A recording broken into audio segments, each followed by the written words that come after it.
Greetings, my name is Michael Miller. This is the Michael Miller trademark training video out to you because you're watching. Thank you. It's meant for Michael Miller Pilates licensed affiliates, the Core New Core, and anyone interested in surviving as a Pilates instructor.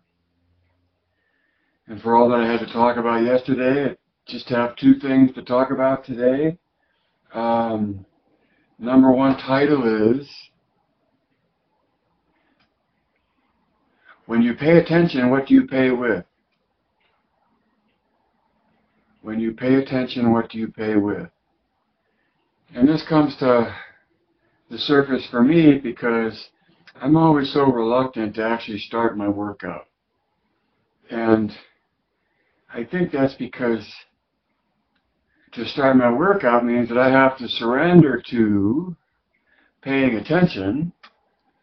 And so what you pay with when you pay attention is what you let go of or what you can't do when you're paying attention, right?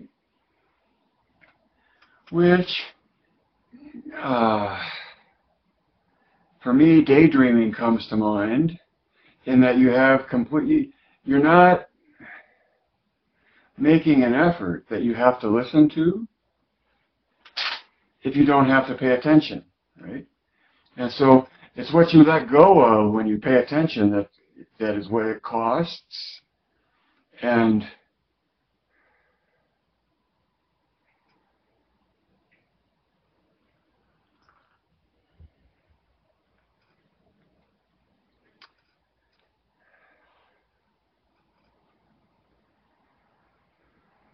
so in the end of my broadcast where I'm saying now, direct your observing, right?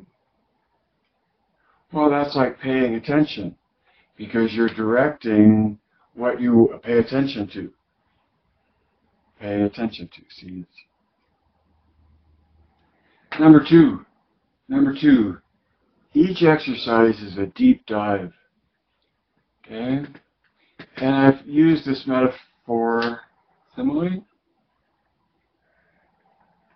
I guess it's a metaphor because I'm making a direct comparison. The exercise is a deep dive. I'm not saying it's like a deep dive.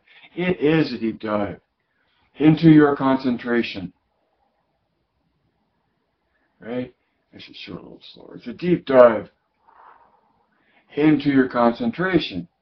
And you dive, and my point is that in free diving, you evaluate the dives by how deep they go. I mean, that's the contest. If you're in the contest, it's not a contest about how long you can hold your breath. It's about how deep you can go. And so the value in deep diving in a contest is your depth, not how long you can hold your breath. And my comparison to that in exercise is, say in Pilates is, when you do a Pilates exercise, it's how deep you get into the exercise, how deeply you get into the connection of coordinating body, mind, and spirit.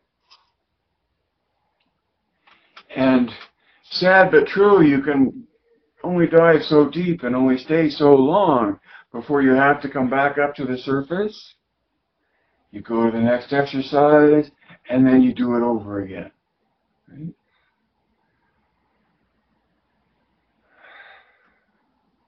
Which to me points at, okay, paradoxes. I got to make a list of paradoxes. One of the paradoxes of Pilates is that the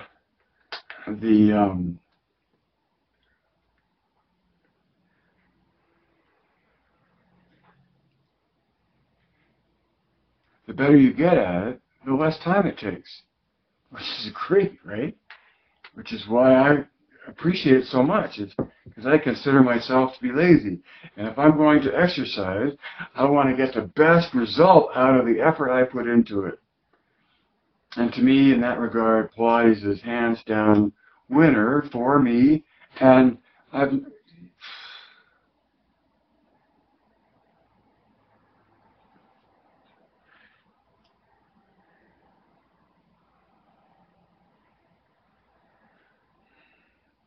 so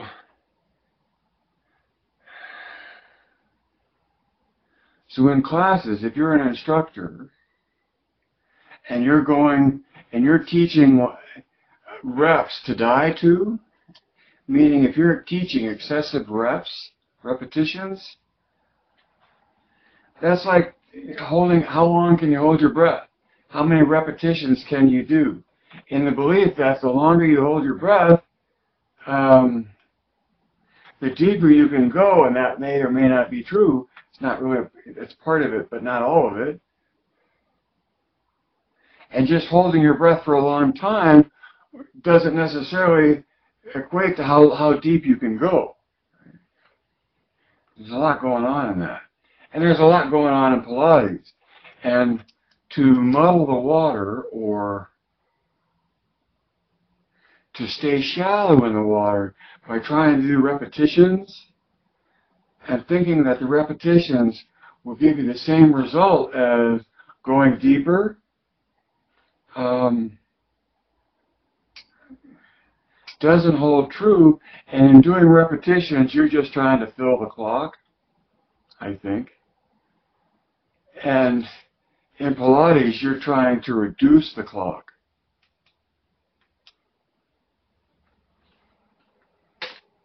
Because life can't live forever.